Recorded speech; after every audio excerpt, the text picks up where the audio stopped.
सभी शिक्षकों को मेरा नमस्कार।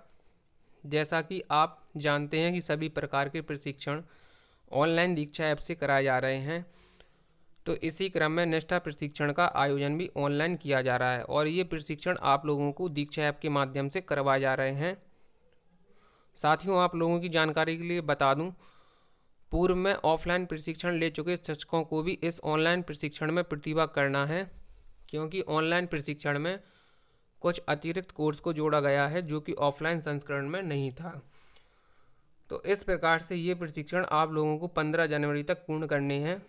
जिन शिक्षकों ने अभी तक इन प्रशिक्षणों को पूर्ण नहीं किया है, वो इन प्रशिक्षणों को 15 फरवरी 2021 तक पूर्ण कर सकते हैं, क्योंकि इन प्रशिक्षणों की डेट को बढ़ाकर 15 फरवरी 2021 कर दिया गया है।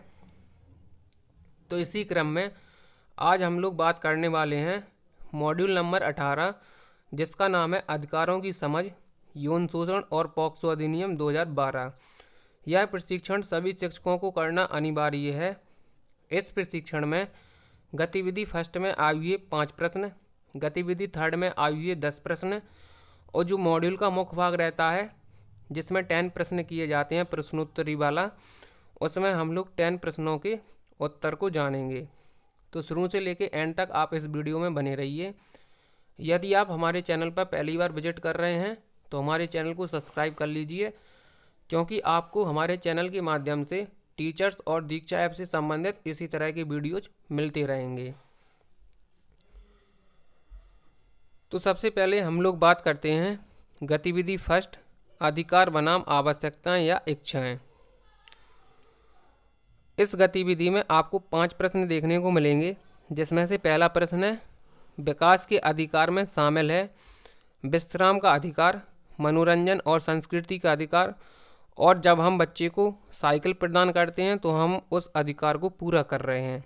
यह आपका सही हो जाएगा। आप सही पर क्लिक करके और एरो बटन पर प्रेस करेंगे तो आप आगे बढ़ जाएंगे।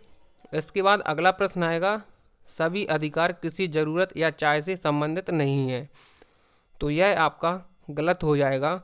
आप गलत पर क्लिक करके एरो बटन पर प्रेस करेंगे तो आप आगे बढ़ जाएंगे। इसके बाद अगला प्रश्न है बच्चों की राय परिपक्वता या अनुभव पर आधारित नहीं है और इसलिए उनके मत को उनके संदर्भ में नहीं लिया जा सकता है, तो यह आपका गलत हो जाएगा। आप गलत पर क्लिक करके आगे बढ़ जाएंगे।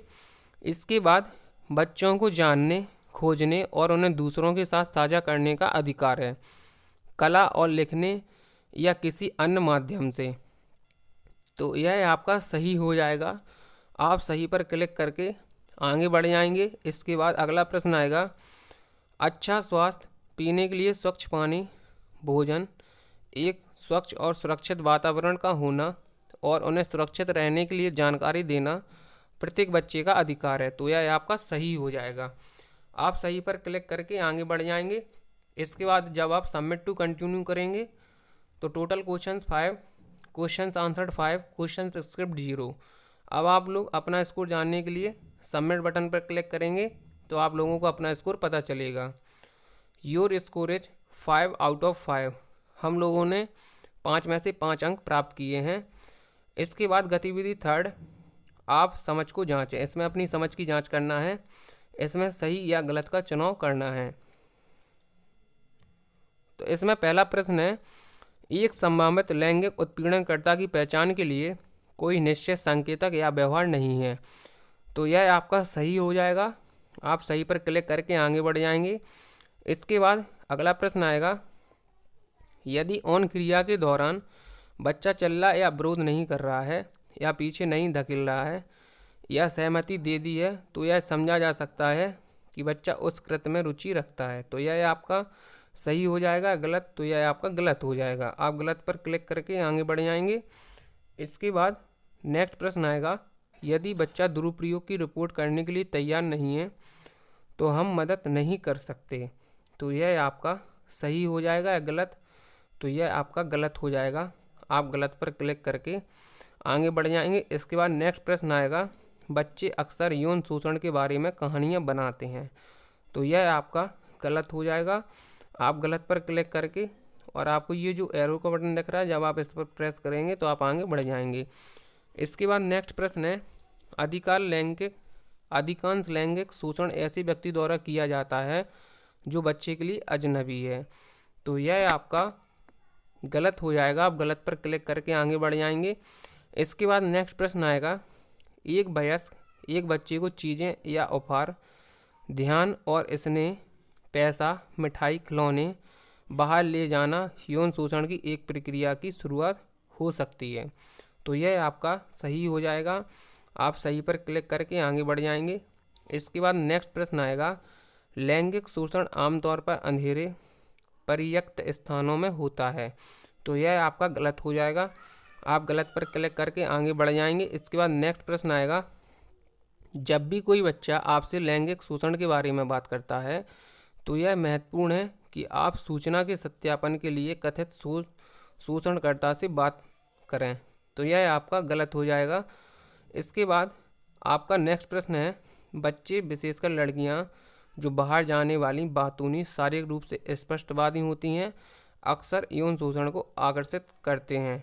तो यह आपका गलत हो जाएगा, आप गलत पर क्लिक करके आगे बढ़ जाएंगे। इसके बाद नेक्स्ट प्रश्न आएगा, लैंगिक शोषण किसी भी बच्चे, उम्र, लिंग, जाति, आर्थिक और सामाजिक स्थिति में हो सकता है। तो यह आपका सही हो जाएगा, आप सही पर क्लिक करके आगे बढ़ जाएंगे। इसके बाद सबमिट टू कंटिन्यू करेंगे।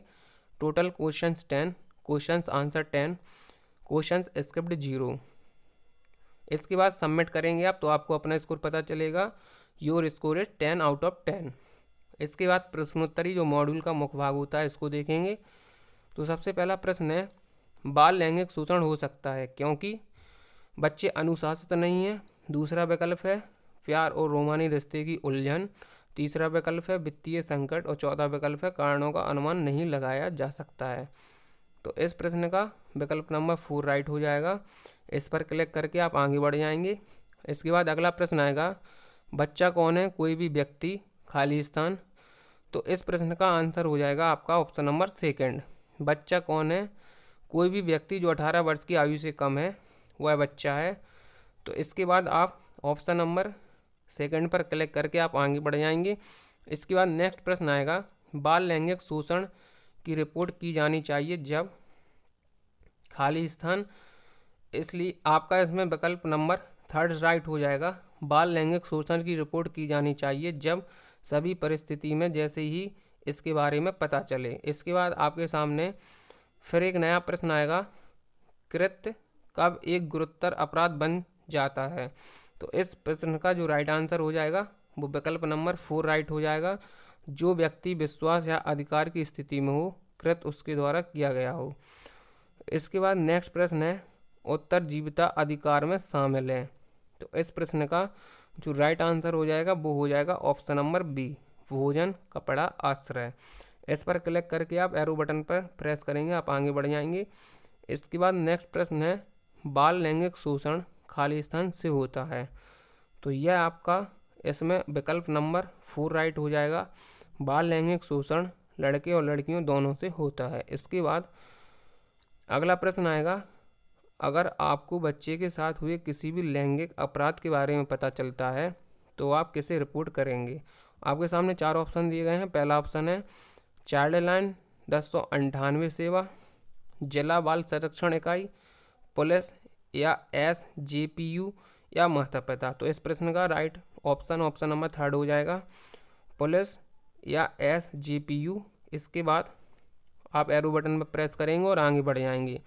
इसके बाद अगला प्रश्न आएगा, कौन सा अधिनियम बाल शोषण अपराधी को दंडित करने के लिए विशेष कानून है। तो इस प्रश्न का right answer option number 1 right हो जाएगा, पॉक्सो अधिनियम 2012। इसके बाद अगला प्रश्न है, एक शिक्षक उस बच्चे का समर्थन कैसे कर सकता है जो अपने लैंगिक शोषण के बारे में बात साझा कर रहा है। तो इस प्रश्न का जो राइट आंसर हो जाएगा वो विकल्प नंबर 3 राइट हो जाएगा, सहानुभूति के साथ बच्चे की बात सुनें और बात करें। इसके बाद अगला प्रश्न है, किसी बच्चे को नग्न चित्र दिखाना।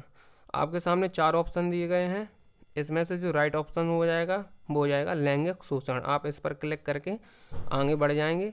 तो सबमिट टू कंटिन्यू करेंगे। तो total questions 10, questions answer 10, questions script 0।